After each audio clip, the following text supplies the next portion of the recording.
What's up, Dragon Brood? Today we have a very fun experiment, and this is interesting because I had this deck list from, I guess, even before Strixhaven came out. So for those who don't follow my content, usually leading up to the next set, I'll put up anywhere between, I don't know, like 15 and 20 deck lists that people can get pre-built, and we kind of do a bunch of deck techs on what they could look like leading up to the set. So that way, once the set launches, people have deck lists to start from. Well, with one of these, I actually put up what I was calling a GRUUL combo list. And for whatever reason, I just never got around to playing it on the channel this season. There was just a lot of cool stuff, so I ended up just playing other things, which is kind of unfortunate because I think there were some people who wanted to see this. So if you were one of those people, I apologize. However, we did give you other GRUUL decks, so I don't have to feel bad about that. And honestly, I think that hasty GRUUL deck is still the deck to be playing right now over the next couple days if you're trying to rank up before the end of the season. But today we're going to be playing some combo GRUUL. And it's a pretty quirky deck. It's a lot of fun. I think people are going to dig this if you want something different other than just straight beatdown.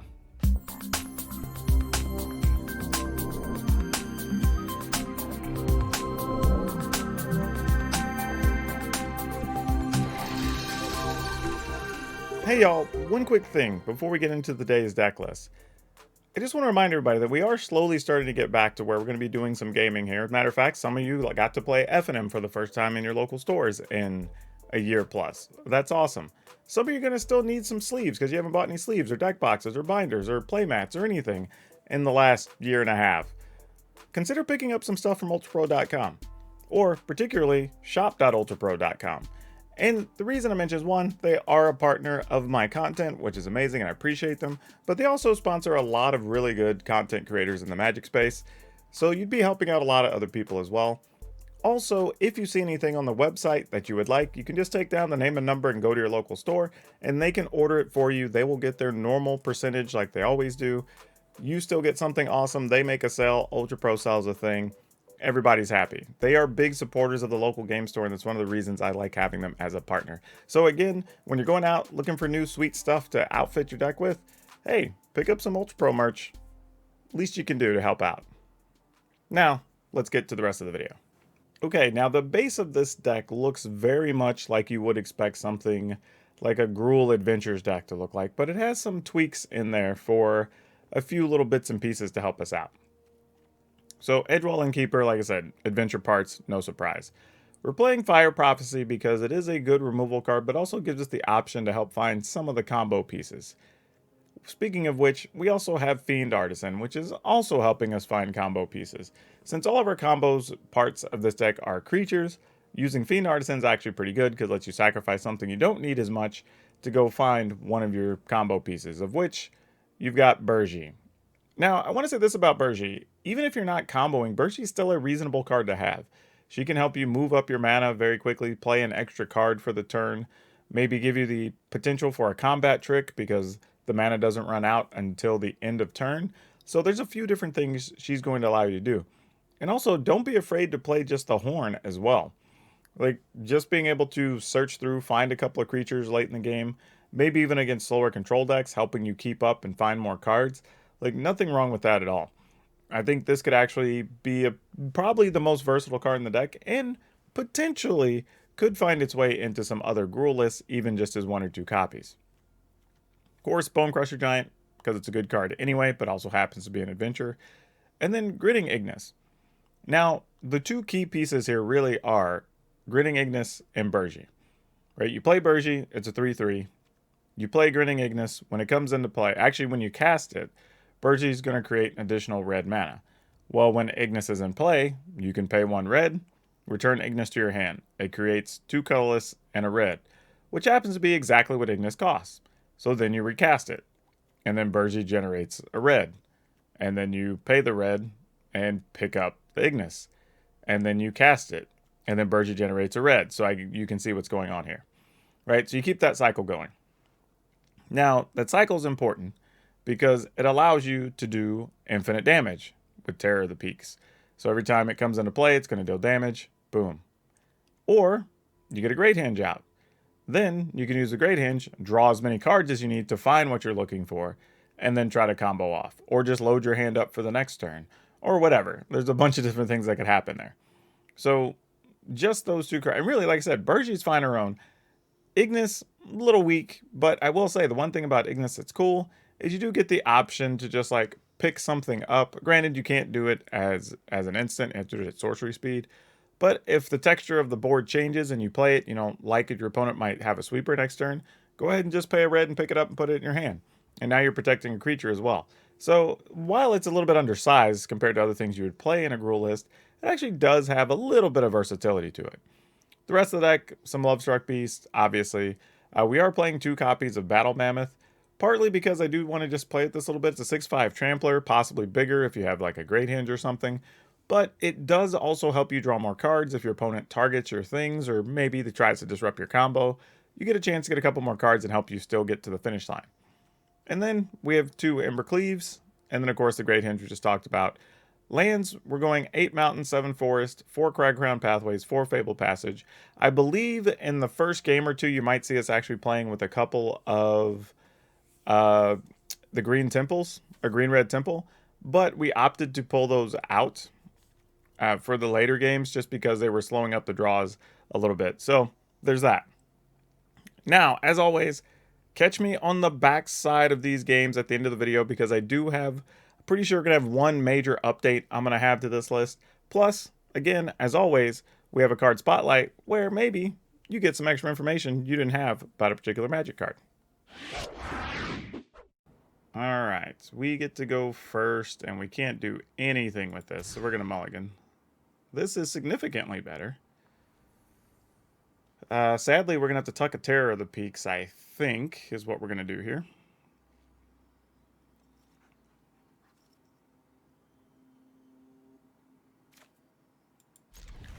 Terror, you go away. Gonna just play a Heart's Desire.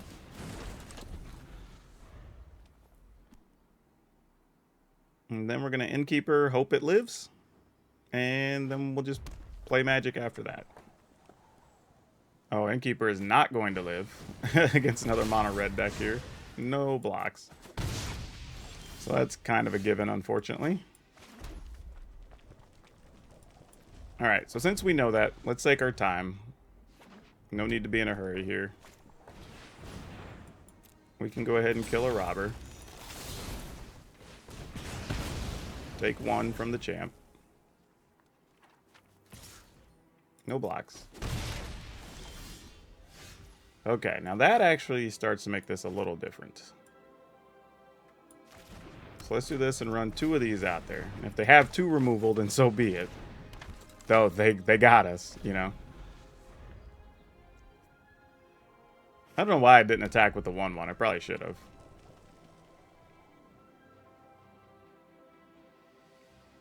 Oh, we are going to lose both Innkeepers. It's probably going to be like a Frostbite and a Stomp.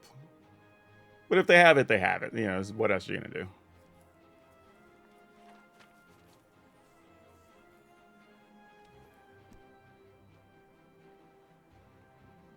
Or maybe not.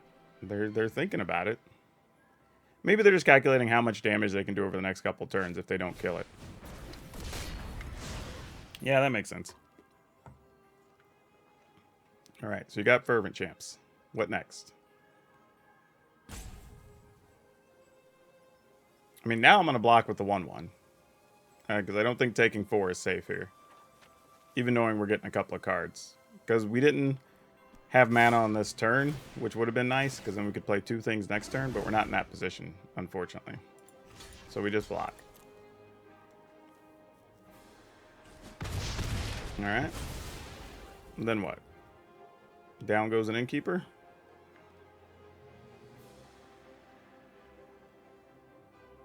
If both these Innkeepers live, I'm going to be stunned.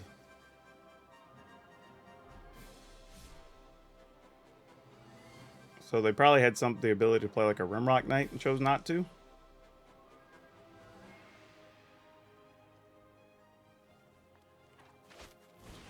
Fireblade Charger. Okay. Well, those don't help.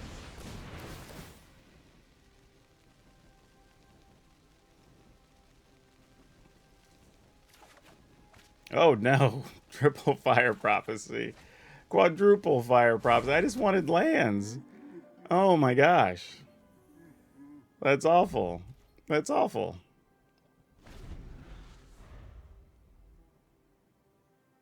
I don't even know what we do with this.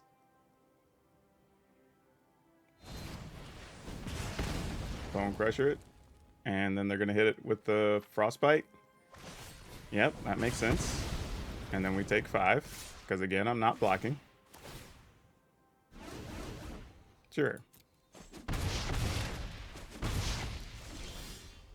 Oh my gosh, really? Oh, you're kidding. You're kidding. I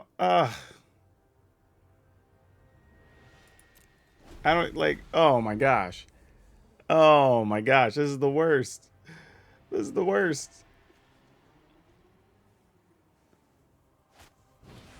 Yeah, like, I mean, I can't even do anything. Like, I just, like, I have to just look at the opponent and just accept it. Like, what else are we going to do? Well, that doesn't matter. We weren't going to cast that anyway. When we block a robber? I mean, the best thing now is I'm kind of hoping we just get a untapped red land so we can kill some things with the fire prophecies. Here comes a Rimrock Knight. Alright. Good news is we're at 6 and the opponent's... Oh my gosh. I can't even afford to, like, foretell that. Oh, it sucks. Man, this is as bad as it could have been. Seriously, this is terrible.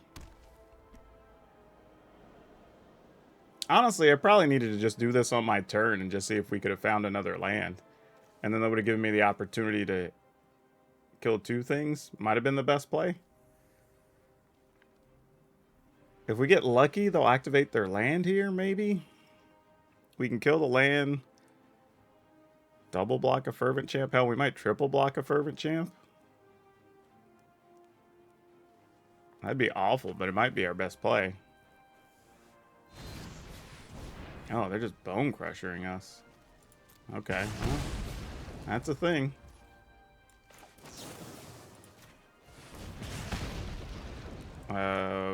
Shoot, I don't get rid of Ingus. Because I need all the removal, sadly. Yep, see, that's what I should have done. There was the land. Definitely makes that play worse. Well, now we're going to throw an Innkeeper away, because we have another Innkeeper and no adventure cards in hand. So we're going to double block a Fervent Champ, since we know what's in the opponent's hand already. Like, they're basically playing empty-handed. Because the only thing they're going to do is play a Rimrock Knight. So I'm willing to go to 3 here. I don't love it, but, you know, if it's necessary, it's necessary. Okay, that helps. I need this on red, though, so we can eventually play these fire prophecies.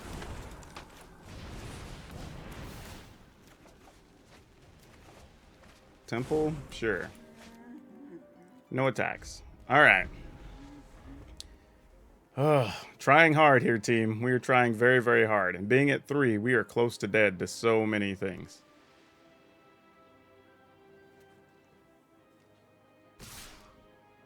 Yeah, I mean, opponent attacks, we have to block. I mean, if it's Embercleave, we're just dead anyway, right? So this is going to be 4, 8. We take 3. And that would be 4. So 8 minus 6. So, I mean, we have to put everything on there. God, that sucks. We as well anyway, because we're just going to lose them to the Fireblade Charger anyway if they don't have Embercleave. So this is literally the only way we don't die. If they have Embercleave in hand. And even then, we're still stuck because I can't use the Fire Prophecies to kill a Bone Crusher Giant, because we'll take 2 next turn. So we're kind of in bad shape no matter what.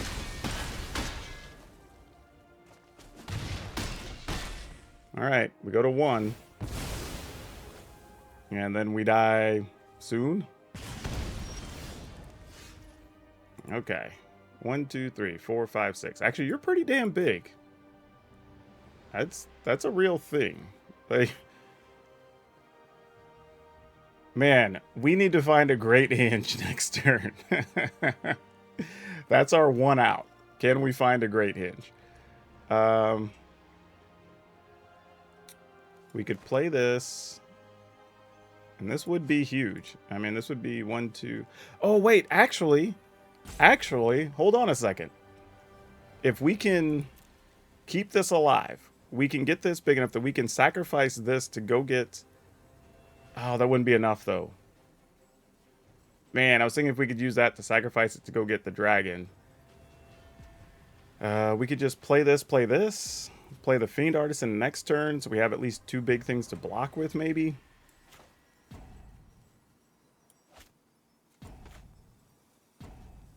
Oh, we can't, though, because that costs 5. Alright, so I think... Oh, we can't do both of those either, because I don't have enough green mana. This is bad. This is bad. This is very bad. Alright, so we have to do this. And we have to hope they don't get anything. Oh, there's the Great Hint. Okay, come on. Don't get anything with haste here. Oh, well, even if they... Oh, if they get something with haste, it doesn't matter, because we have a 7/7.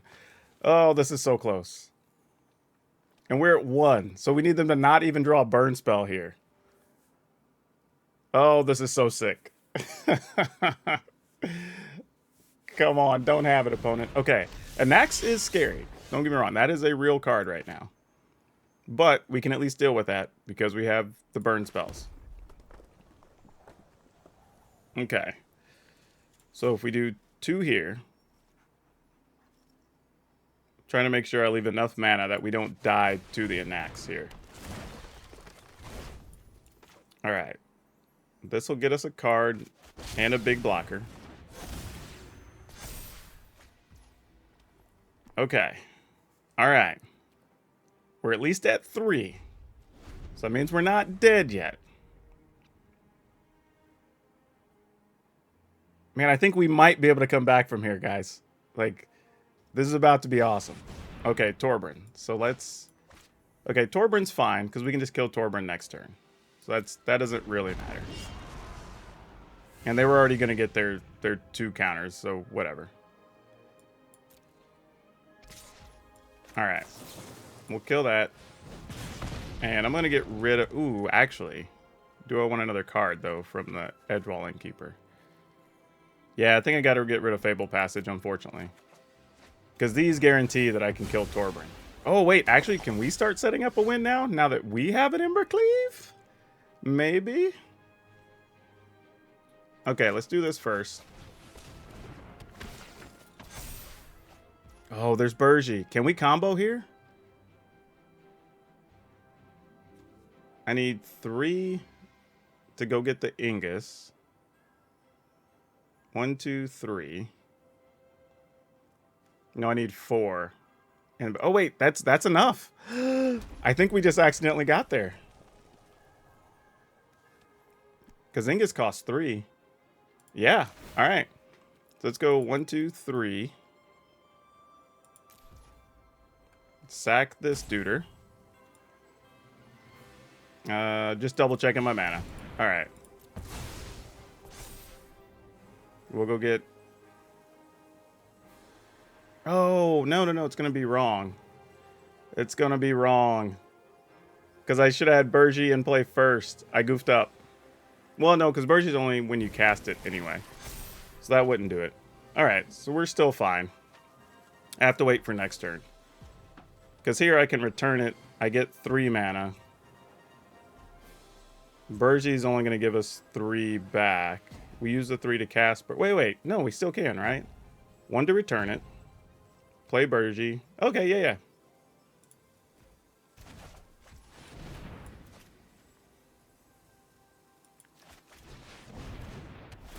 Yep, that'll do it. Alright, took me a second. I thought I was backwards on that.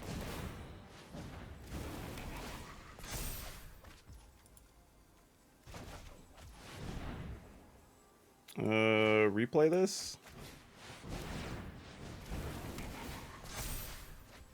I mean, the thing is, we can get whatever cards we want, but I don't have anything to do anything with the mana. So I really should have just killed Torbran this turn. Unless I can just find, like, another creature that's worth playing here. I'm really going to get nothing from the Burji, actually. Alright. Okay. Let's get rid of these. Yeah, I should have just waited till next turn, because I could have just killed Torbjorn here, and I would have stayed alive. Now I'm risking death.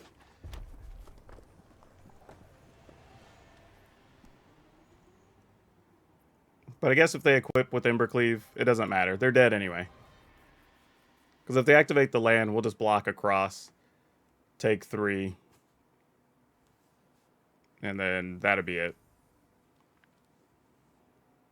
Actually, I say that. If they block with everything, we do lose our combo, but then again, we get to kill off everything, and then we just go off anyway, and the opponent's dead, because we have an Embercleave ourselves.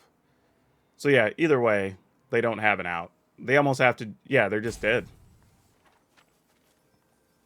Because now we can sacrifice the Battle Mammoth to just go get the Terror of the Peaks.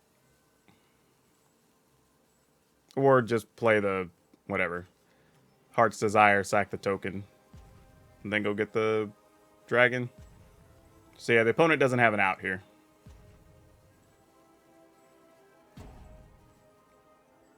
So I put myself in a worse situation doing it the way I did, but ultimately, we got lucky. It doesn't matter anyway.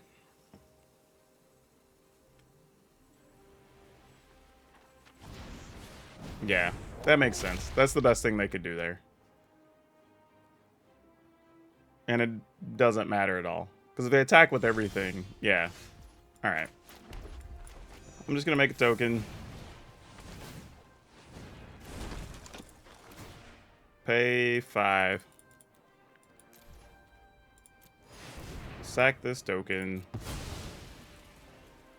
Go get one of our dragons. And then we'll return this. Then we'll play it. Then we'll shoot the opponent for 2.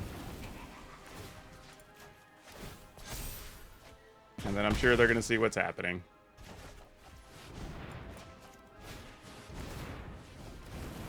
Shoot the opponent for 2. I'm literally just ignoring the cards I'm drawing because it doesn't matter here.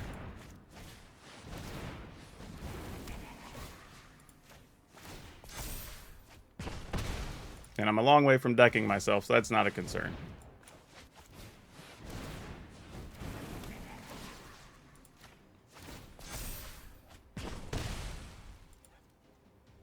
Turn it. And then just for sport, I'm just going to play this one and...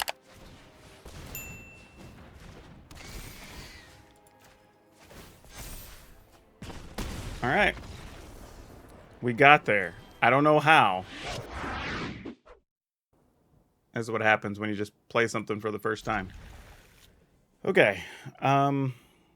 Here we have the ability to play a Lovestruck Beast, or actually whatever we call that. The Heart's Desire. Maybe. Next turn. Opponent's playing Yoran. The only good news here... Oh, gotta get rid of that. Is that we could possibly all on one turn combo. And maybe even after they play a ultimatum. Possibly. I don't know. Maybe.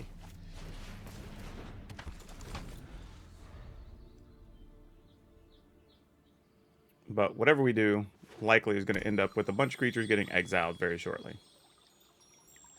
So we're going to start by just playing a Lovestruck Beast, getting a card.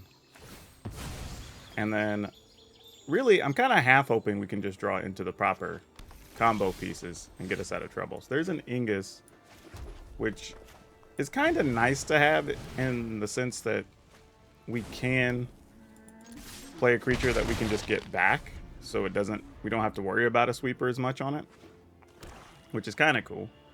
Downside is our Fiend Artisan's not going to be worth anything because the opponent rarely has stuff go to the graveyard. Well, that's a thing. I was afraid of that. Why did we not draw lands? Oh, boy. Okay. We'll attack. Man, I needed a land bad there. Because being able to even just put this in for Tell and play this would have been nice. But now we're kind of in a bad spot. I'm doing this just so Well, no, the exile for even, though, Extinction Event, like, we still are in bad shape, because then we can't attack with the Lovestruck Beast unless we draw something. Yeah, so I would just Extinction Event for even if I were the opponent. No, they didn't have it, apparently. Okay, 5, 6, 7, 8. Well, sadly, well, yeah, if we draw an Embercleave, that would be game. I mean, we could Embercleave. Let's see. How lucky are we? We are not that lucky, as it turns out. All right, 5, 6, 7, 8. We can deal 9, 10. So yeah, we gotta do it.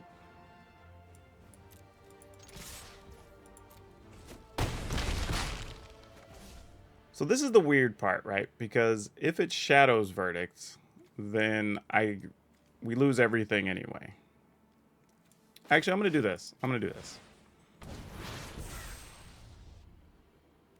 All right. Because if it's not Shadow's Verdict, then whatever. If it's Extinction Event, it's bad, but not the end of the world.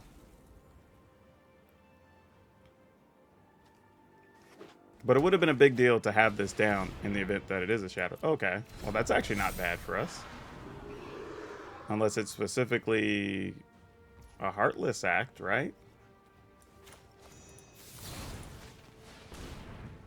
Because I could Heartless Act a 1/1? Well, no. Yeah, I mean, I guess so.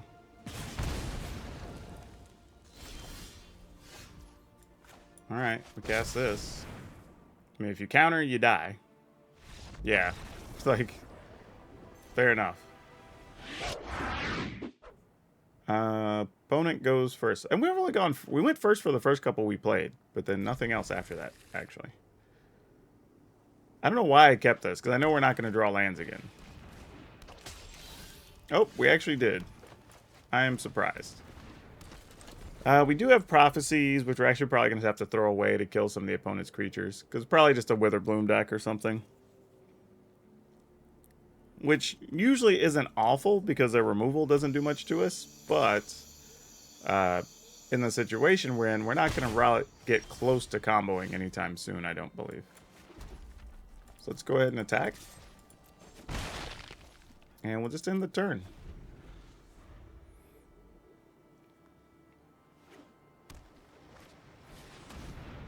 Alright, let's go ahead and kill this duder. Do we want to get rid of the Great Hinge? Here, see, now here's the weird part, because keeping the Great Hinge is actually probably good for us if we can actually resolve it, so we negate some of this, like, Bastion damage. So we're probably... And I want to keep this in case they're playing Sedgemoor Witch. So I'm actually going to scrap the Terror of the Peaks.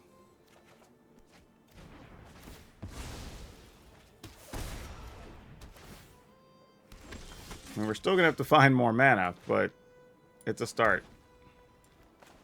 I'm just going to play this straight up.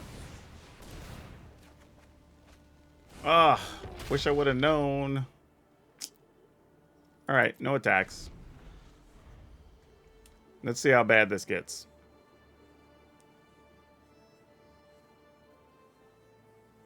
So the good news is, we can make a 1/1 and a Lovestruck Beast. Should survive? Alright, they're going to claim then sack that, I'm sure. Yeah, alright. We'll block it. Oh, they just let it die. Okay, they weren't going to sack it. Weird. Okay. I assumed that was their game plan. Okay, then. Things have changed.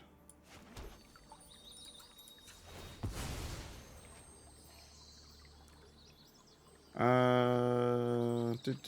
ahead and get a red.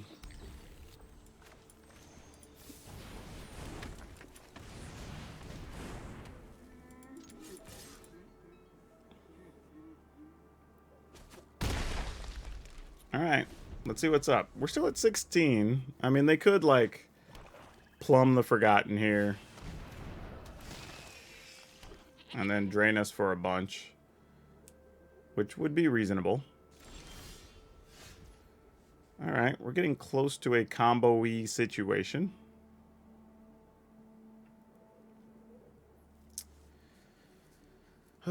Just do we want to play this first? Because then we could still play Ignis afterwards. And then Terror next turn, and then just recast the Ignis and pick off something maybe? Alright. I think I'm willing to do that. It's not great. We still risk death probably.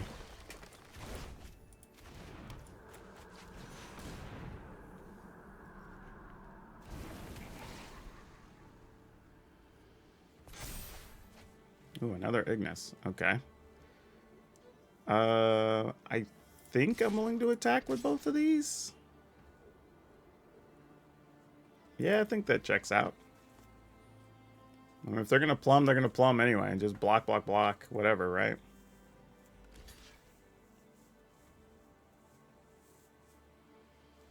Oh, are they just going to trade with the Woe Stride? I was like, oh. Like, all right, I would take that. That'd be great. All right, so we're going to end up at 14. Opponent's going to do some scrying.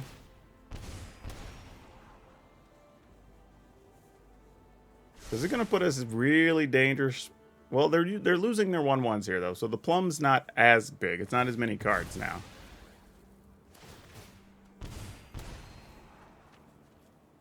And if we get a land, we would have the ability to play Terror of the Peaks and play an Ignis twice.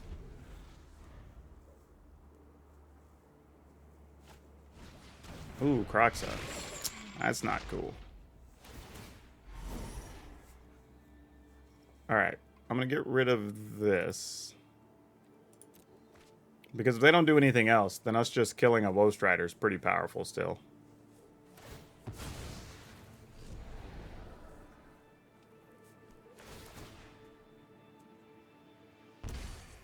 Because then we can Terror, kill the Woe Strider, go to 10.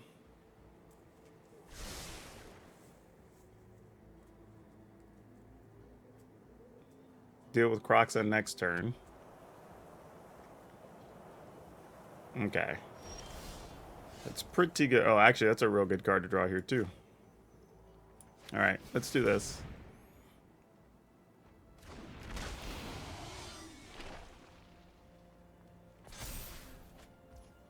Excellent. Don't even know if I'd use a Fire Prophecy here, actually. Well, let's see. If I use Fire Prophecy, that goes away. They block the biggest thing and then take 3, 4, 5, 6, 7, 8. So after gaining 2, they go to 20. Oh, no, actually, they gain 4. So they go to 28. Then they go to 20. We would have this to kill the Croxa next turn. Actually, no, we can't because we'd have to discard a card to think. All right, so we do it this way.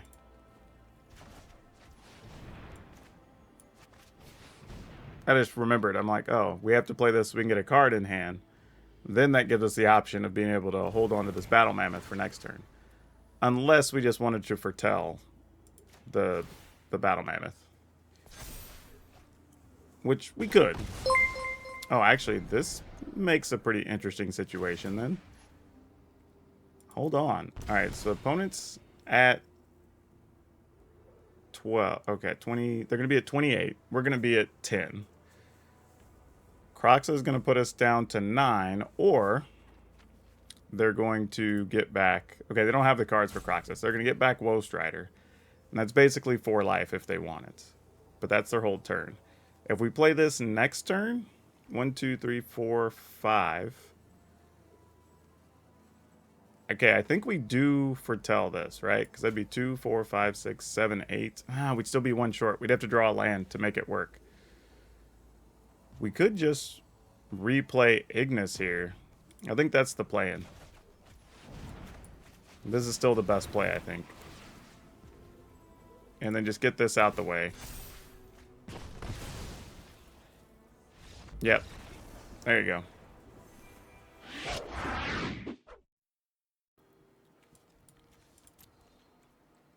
All right.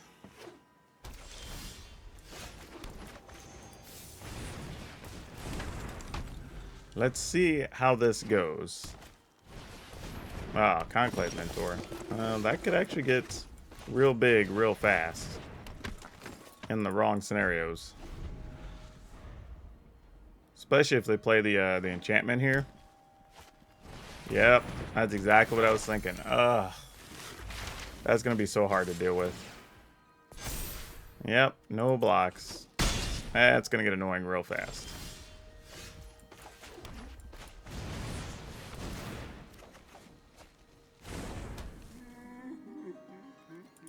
Oh, I guess we're going to be chump blocking for a bit. Hopefully I don't have anything to give it trample.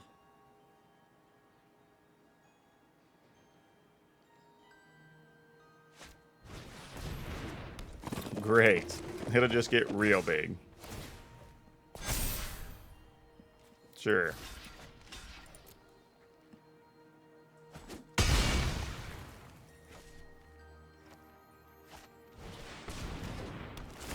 Yeah, why not? We got a hinge, but it's probably not as good for us as it is for them.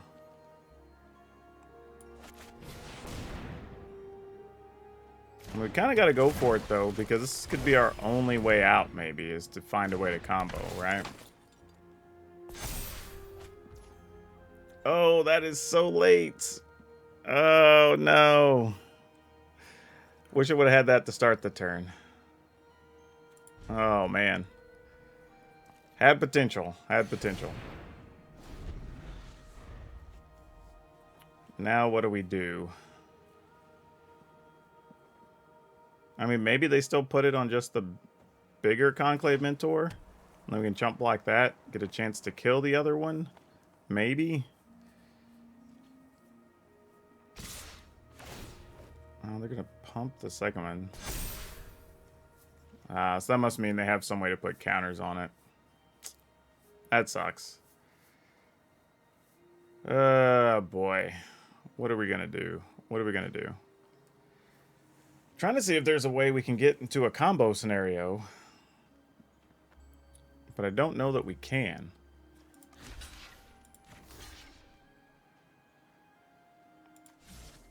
The problem is, like, I know we're going to draw a bunch of cards here, too. Well, not a bunch, but draw some. That could matter. So I'm just going to do this. And let them hit me as big as they're gonna, because it'll probably be close to killing us. Nope, nothing extra. Damn. Well, probably because we didn't block accordingly. Well, that would use all our red if we did that. And that would leave us 1 mana available. But if we do Burji first, still not enough, because that just leaves us 4. Huh. Alright.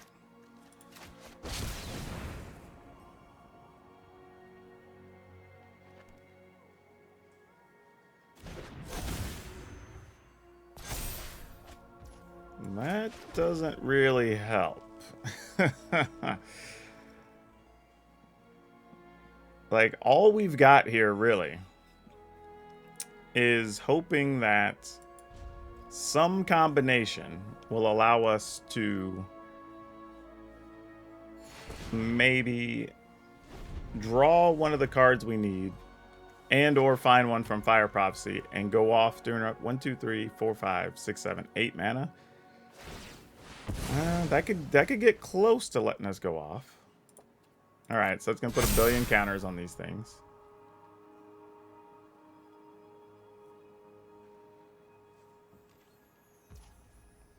Alright.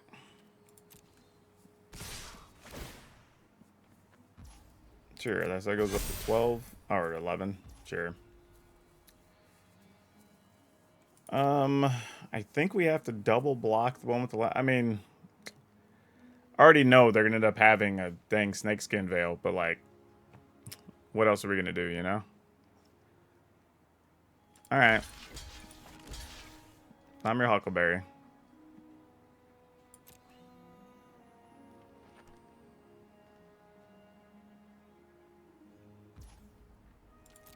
Alright, go to 5.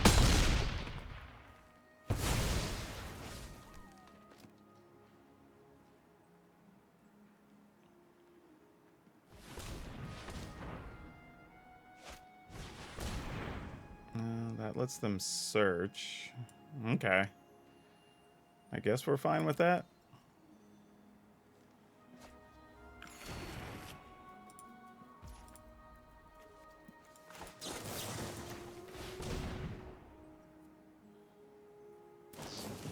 Told you, I knew they had it. 100%. Like, it's like, all right.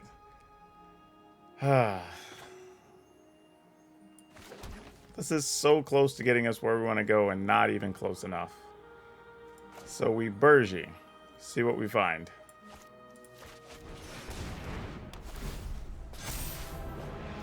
It's not going to get us there. I mean, really, if we can just find enough to get a couple of chump blockers, that's probably okay. All right, there's the Terror.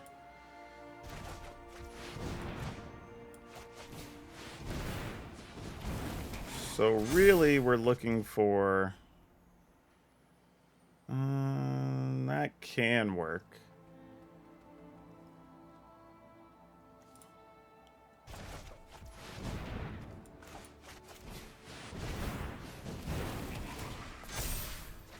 Alright, Fiend Artisan's fine. I don't think we have anything else cheaper, though, is the problem. So we can get to this situation where we have 2, 3, 4, 5 mana. But... really, we probably need to just get to where we have a second Ingus and find a... Lovestruck Beast, I think is what we're going to be doing here. Okay, I think that's where we want to be. So now we just need to find a second Ingus, possibly a second Burgi, but okay, there's a second Burgi. So now we're just going to go looking for another Ingus. So if they don't kill us next turn, we'll have all the parts to go off the following turn. We have 37 cards left. Yeah, we'll be fine.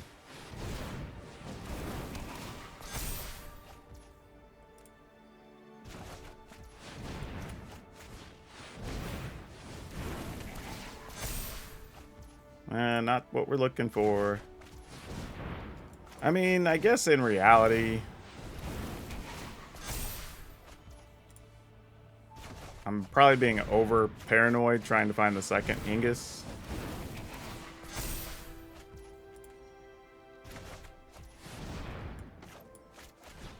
Or Ignis. I don't know why I keep calling it Ingus. Okay, there we go.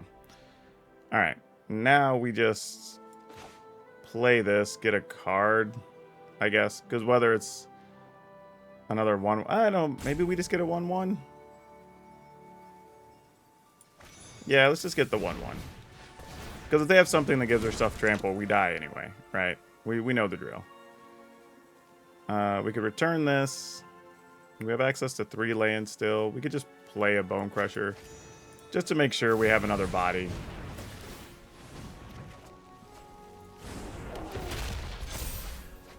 Alright. No attacks. We'll end the turn.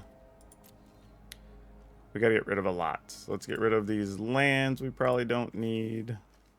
Actually, Fiend Artisan isn't gonna matter here. Probably neither is Embercleave.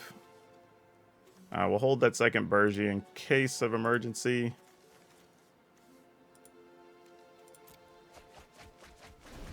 Alright.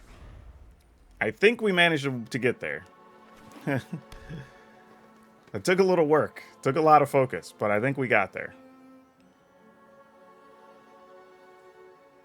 I don't know how we survived this ridiculousness for that many turns, but here we are. And now, if they get rid of either or, Burgi or the Ingus, Ignis, we have the other one. So we should be mostly fine. Now it's a matter of, do they have something to give it trample? Right? Like, this is the other question. If they do, which they might, let's say if they do have Burgi, then what happens here, right? If they remove our Burgi, we would have 1, 2, 3 to play the other one. Then we'd have 1, 2, 3, 4, 5, and then that lets us go combo. All right, so let's just do this and see what happens. If they have it, they have it. We're dead.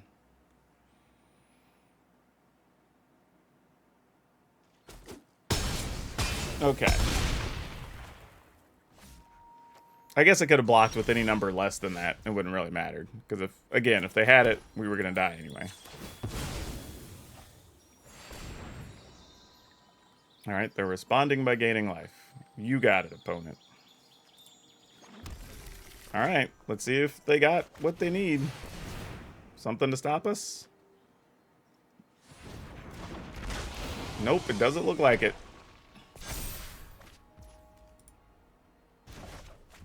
Now we have to see it. Opponents we have 25 cards left. Opponents at 51. Like, we have a second terror. 1, 2, 3, 4, 5. Not quite enough. Oh, actually we do. 1, 2, 3, 4, 5. Because then we would have another red from Burgi, right?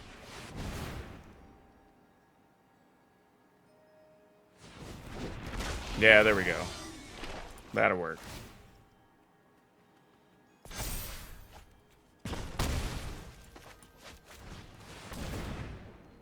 Now we don't have to worry about running out of cards.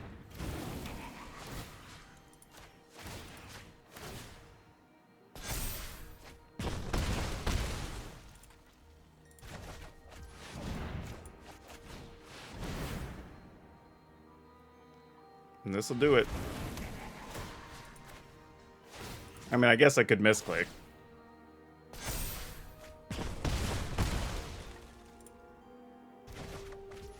But it's a pretty easy combo.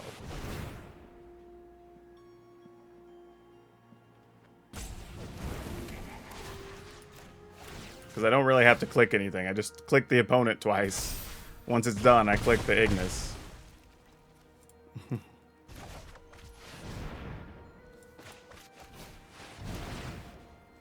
I mean, I guess technically I could rope out. I only have one extra rope, but okay, there you go.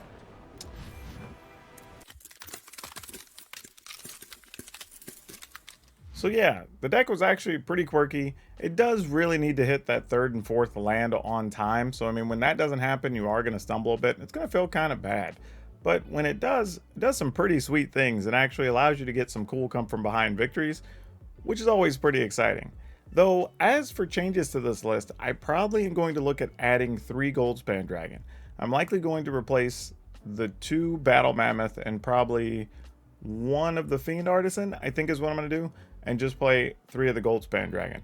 And the reason is that Goldspan gives you something else with haste to play after they sweep your board potentially, but also if you resolve a Goldspan Dragon, it can almost lead to you going off with some version of the combo or getting what you want the next turn off of just like nothing the dragon than the cards in hand. So it's almost like another failsafe, and it's another thing your opponent has to deal with. So I think that's where we're going to go with this. Now, as for today's card spotlight, we're going to talk about Nut Collector. And this card's actually starting to shoot back up in value again. It kind of was already steadily going up, but then as we started seeing more squirrel stuff coming out for Modern Horizons 2, we saw 2 big jumps in the last week. So if you have any things hiding around, now is the time to probably move them because, well, don't know how long that's going to last. Like, the squirrel hype might go away. It might stay. People might be making more squirrel commander decks. I have no idea. But it's a thing. Just figured I'd point it out for you. Don't forget, if you want today's deck list, it will be down in the description below as always. And you can get links to so many things, including my Discord and my streams and everything else down there also. And one last thing I gotta ask, if you haven't, and I mean this sincerely, please hit that like button, hit the subscribe button, hit the notification bell, because those things really help out, lets me know that you appreciate what I'm doing, and it lets you be notified every time I have a video up. But that's all I have for you for now. We'll see you next time.